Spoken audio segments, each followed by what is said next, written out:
Good morning mga guys. Ito na naman, maggulay naman tayo ng okra. May sili pa. Nalaki. Ready para patanghalian ng gulay.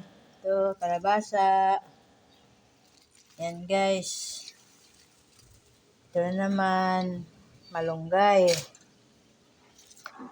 Ito, lugbate. Ang dami. Ang haba-haba. Mga guys, haba. Gulay naman tayo. Yan, ito lang. Wala nang ibang halo. Nagbili pa mamaya ng daing para ihalo sa gulay. Laswa-laswa lang. Yan. May saging pa.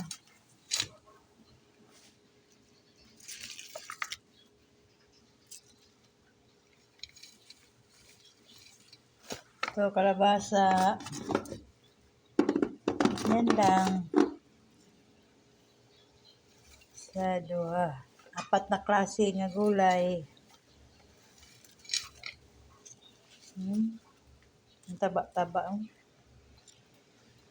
Yan, haba. Bagong harvest yan. Bagong harvest ng gulay. Yan. Okra.